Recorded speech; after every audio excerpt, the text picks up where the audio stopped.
kembali di podcast kesayangan kita, Pasuruan Punya Cerita. Kembali lagi dengan saya, Yunita Maharani, selaku host dari podcast kita pada siang hari ini.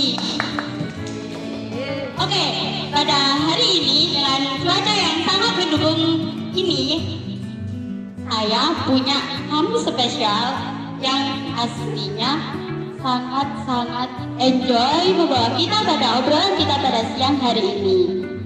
Oke, kita sambut Kak Isha Melani Fatika Sari dari Pasuruan. Oke Kak, selamat datang Kak Isha. Tadi gimana Kak perjalanan kesininya? Aman?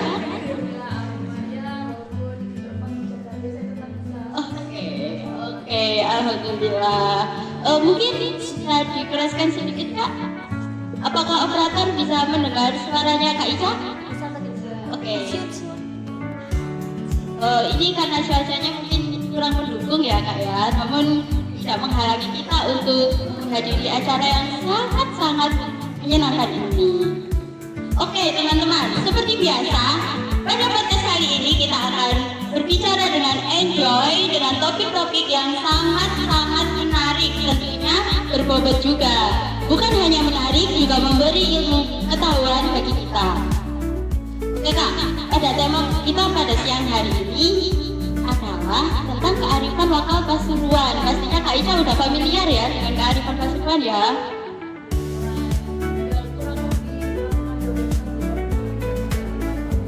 Wah, oke, termasuk keren loh Kak, 12 tahun itu udah kayak familiar banget sama kearifan Pasuruan. Karena jujur saya walaupun dari pelacot, dari bayi ya dari sini, mungkin masih kurang mendalami lah ya dengan Pasuruan. Oke, di sini saya punya beberapa pertanyaan menarik nih Kak. Yang pertama nih, kearifan lokal. Yang aku pertama kali mendengar kearifan lokal itu kan kayak pulau gitu Kak ya. Namun dengan band yang terbaru ini, bukan band terbaru ya, lebih ke band yang banyak gebrakannya. Nah, menurut kakak nih, nilai kearifan lokal Pasuruan tuh yang masih relate banget di kehidupan saat ini kayak gimana?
Berarti emang bener-bener gotong royongnya kuat banget ya Pasuruan ini. Bicara soal kearifan lokal Pasuruan dari beberapa yang kakak mention tadi, jujur aku tertarik banget. Menurut kakak nih, yang paling ikonik banget itu yang bikin Pasuruan itu beda dari yang lain itu kayak gimana? Menurut kakak?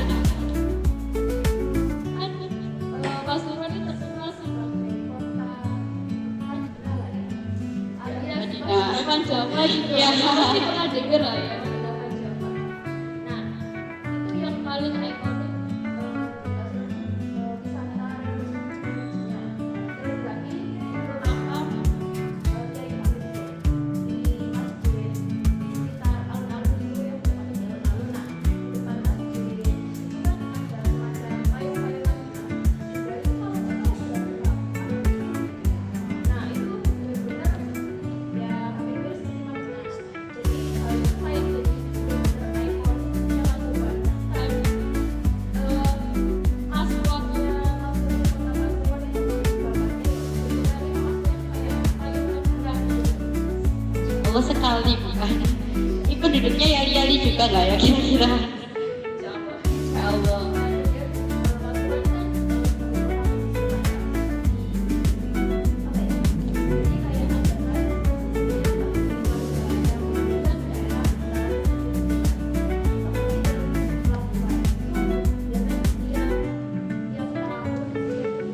setelah hari raya Idul Fitri, nah itu para warga di sekitar Pelabuhan, di sekitar sana itu melakukan apa ya upacara seperti laut itu sebagai bentuk rasa bersyukur.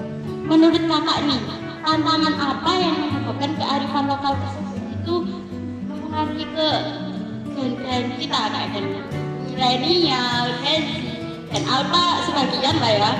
Apa yang bisa kearifan lokal tersebut itu mereka itu kayak gimana gitu sama kearifan lokalnya? Kayak gitu kak. Aduh sorry ya berbelit-belit ke bawah suasana kak Ica cantik banget soalnya. Jadi kayak gini kak, apa yang mendistraksi kearifan lokal tersebut sehingga tidak adanya minat dari gen milenial ataupun dari Gen Z itu sendiri? Kan padahal sudah dituruni nih, pasti ada beberapa juga kan yang gak minat gitu kan sama kearifan lokal itu kayak alah atasnya gitu doang, ngapain ikut kayak gitu kan. Menurut kakak apa yang mendistraksi mereka itu? Menurut saya ya, globalisasi yang terjadi di negara kita ini, nah terus lagi apa ya, perkembangan teknologi juga semakin pesat. Nah, jadi menurut saya untuk jadi mungkin masih kemudian aku tapi kalau apa ini mulai merokok karena apa karena mereka sudah lahir di era dan mana itu sudah sangat nah jadi dimana mereka sudah berkoordinasi dengan budaya di luar daerah luar nah kemudian pengaruh pendidikan itu juga sangat penting menurut saya. Pendidikan dari orang tua sendiri, jika orang tua itu tidak meneruskan apa yang sudah seharusnya menjadi tradisi kita ini, itu juga pengaruh besar kepada generasi selanjutnya. Apalagi ketika anak-anak yang sudah kecil, sudah main gereja itu, mereka tuh sudah banyak apa ya, menyerap banyak hal dari internet. Nah, jadi orang tua itu kayak ada hampir gak ada waktu untuk menyampaikan atau mengajarkan tradisi yang sudah ada kayak anaknya Berarti emang bahaya banget ya kalau globalisasi ini sampai bukan bahaya sih, lebih ke sangat mengkhawatirkan kearifan lokal tersebut turun kan. Kalau menurut kakak nih, bagaimana cara menanggulangi agar kearifan lokal tersebut tidak mudah luntur di kalangan Gen Z ataupun Gen Alpha?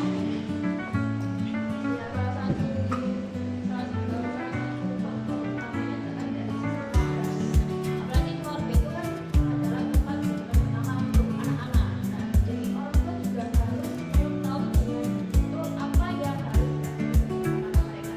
Kemudian untuk dari pihak sekolah juga bisa memasukkan apa ya elemen-elemen kearifan lokal Pasuruan yang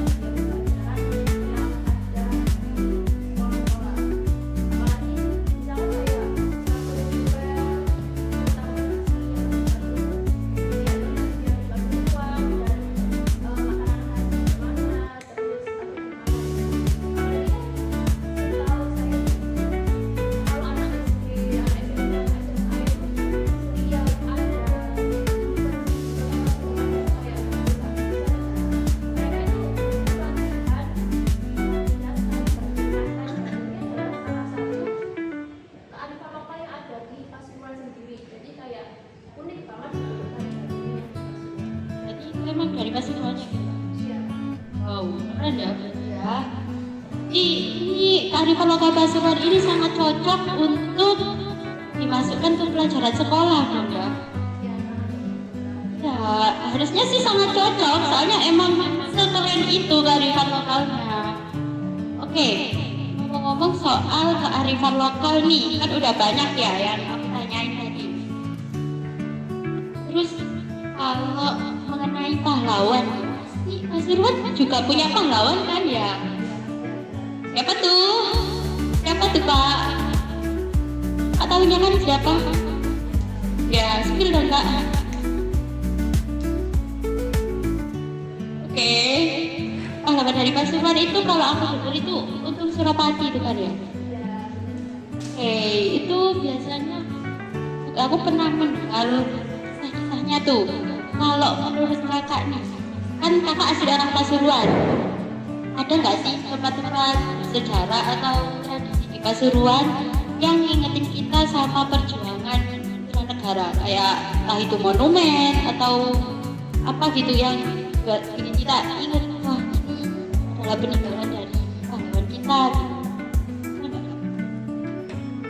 Ada sih. Mungkin di depannya tempat tempatnya juga tempatan di dalam Surabaya. Sekitarnya sarangnya besar.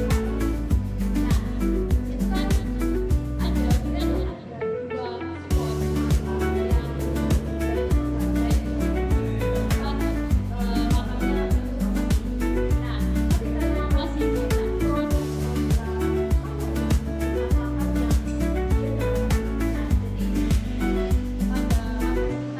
ada dua spot makam yang tempat makamnya Bung Surapati itu kayak gimana ya, kayak menurut warga sekitar A dan B itu kan berbeda. Nah, jadi mereka meyakini sesuai dengan apa yang mereka yakini. Tapi itu makamnya untuk umum atau khusus untuk masyarakat Pasuruan saja Kak? Untuk umum bisa nggak untuk diarahin juga bisa. Nah, apa ya? Misalkan dari Oke, berarti oke, thank you Kak Ica dari sekian informasi yang kita dapat serta beberapa ilmu pengetahuan nih yang awalnya saya tahu, saya kurang tahu, jadi sangat mantep nih. Wah, ternyata Pasuruan emang sekeren dan segacor itu. Nah, jadi ini warga Pasuruan terlebih yang sedang hadir pada sesi pada siang hari ini serta yang hadir pada channel kita harus bangga menjadi orang Pasuruan karena emang Pasuruan itu sekeren itu guys. Oke, untuk sesi penanya yang sudah kami persilahkan bisa untuk segera mengangkat tangan sekali lagi ya. Oke, di satu penanya sudah kita handle. Kak, kita izin membuka sesi tanya jawab untuk teman-teman yang hadir pada siang hari ini ya Kak. Oke, silahkan. Terima kasih untuk penanya kita pada siang hari ini, Kak Reza ya. Kak Reza dari mana Kak? Alhamdulillah dari Kejayan nih Kak. Oh, Kejayan, Pasuruan juga ya Kak? Iya dong. Oke, keren banget orang-orang Pasuruan ini ya, pemikirannya sudah kritis semua. Semoga dengan ini membuat Pasuruan semakin maju ya. Oke, untuk sesi kedua bisa untuk mengangkat tangan. Oke, perkenalkan nama saya Reni Surabaya. Bisa diperkenalkan. Saya ada pertanyaan nih buat kita atau materi kita hari ini. Nah, ini kan mencakup tentang kearifan lokal. Mungkin yang saya mau tanyakan ini nggak terjadi di Pasuruan aja nih, tapi di seluruh Indonesia mungkin terjadi. Saya itu pernah baca di Twitter kalau pasti kan kalian sudah tahu ya 7 harian orang meninggal atau plus 100 harian atau plus 1000 harian itu menurut kalian wajib apa enggak? Soalnya saya itu pernah membaca di Twitter ini tuh tradisi kayaknya nggak perlu dilakukan karena itu nggak semua orang mampu untuk mengadakan acara tersebut. Nah, menurut kalian itu perlu dilakukan atau tidak? Terima kasih untuk Kak Reza untuk pertanyaannya ya.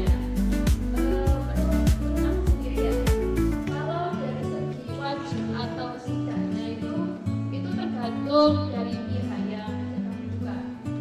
Nah, memang di adat sekitar adat jadi adat Jawa lah ya, itu kan ada 7 hari, 40 hari, 40 hari, terus 1 hari dan sebagainya. Sebenarnya adalah adat Jawa. Nah, kemudian apa ya? Ketika agama Islam mulai masuk ke Indonesia, nah, para wali-wali itu berusaha untuk menggunakan pendekatan yang sekiranya para warga ATB ini bisa menerima agama Islam. Nah, makanya para wali ini berusaha dengan sedikit mengisi adat yang ada di Indonesia ini dengan agama Islam. Nah, jadi kayak contohnya itu kayak tiap 7 hari itu ada yasinan, terus yasinan, terus 40 hari yasinan lagi, terus 40 hari lagi yasinan. Nah, itu agar agama Islam bisa dengan cepat merebut ke warga Indonesia, warga Nusantara pada saat itu, Kak.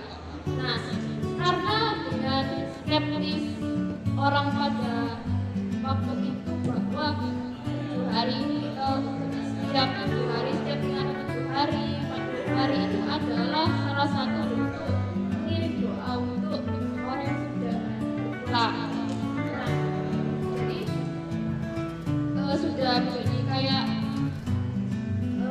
apa ya namanya, pemikiran kalau ini adalah hal yang wajib, tapi pada dasarnya ini bukan wajib, Kak, sebenarnya kalau menurut agama Islam. Kalau misalkan kan ada lah ya itu apa ya namanya, yang Muhammadiyah sama NU itu kan, kalau dari pihak Muhammadiyah itu kan tidak menganjurkan untuk mengadakan yang namanya selamatan 7 hari dan sebagainya, karena memang pada dasarnya agama Islam tidak ada seperti itu memang. Jadi kalau misalkan mau memang berniat untuk mengirimkan doa kepada orang yang sudah meninggal, mungkin doa saja tidak apa-apa. Jadi memang tidak wajib. Tapi karena yasinan, ada yasinan setiap 7 hari, 40 hari dan seterusnya ini karena beramai-ramai orang yang mendoakan bersama-sama. Nah, itu kayak tidak jadi sebuah kayak tertanamnya pemikiran seperti itu, kan semakin banyak yang mendoakan, maka semakin apa ya, semakin selamat juga gitu loh, yang orang yang sudah meninggal di akhirat kan, di alam kubur.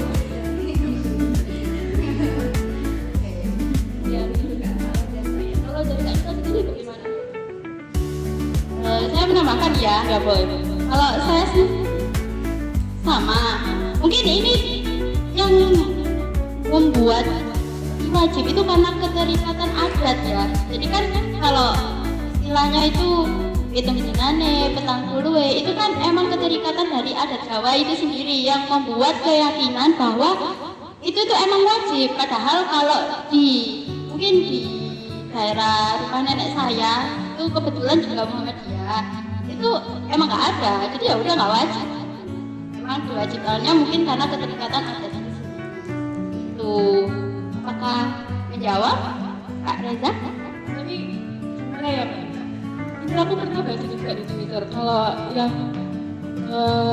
yang ada yang berpulang itu, terus dia itu kurang mampu untuk mengadakan acara 7 harian itu kan, 7 hari kan kasih makanan ke tetangga, tapi malah orang yang berduka ini malah dicat sama tetangga. Gimana itu, Mbak? Mungkin itu karena kurangnya apa ya, kayak karena pola pikir mereka itu sudah berpikir untuk wajib gitu kan. Jadi kalau suku Jawa itu biasanya kayak kalau wajib ya udah wajib. Jadi kalau misalnya kalau ngerjain itu kak, oh ini loh, ini pengalaman pribadi saya ya. Kalau ada yang menurut mereka wajib terus gak dilakuin itu kayak dijajah nanti pasti gini ya, kok iso gak ngakoni padahal ketang polone, padahal kan emang gak semua orang mampu. Ya udah, emang kan itu bukan karena wajib agama ataupun wajib dari negara ya, kan itu keterikatan adat itu sendiri. Jadi ya fokus kita itu untuk orang yang berduka itu ya udah secukupnya aja, gak usah memaksa. Kalau misalnya cuma mendoakan dan memberi selamatan hanya untuk 2 atau orang 3 saja, seenggaknya setidaknya dia sudah berusaha untuk melakukan hukum adat sendiri. Jadi kalau misalnya dijat, toh ya nggak ikut berduka kok, ngapain dijat? Jadi nggak perlu dibenerin aja. Kalau menurut Kak Ica gimana? Ya, kayak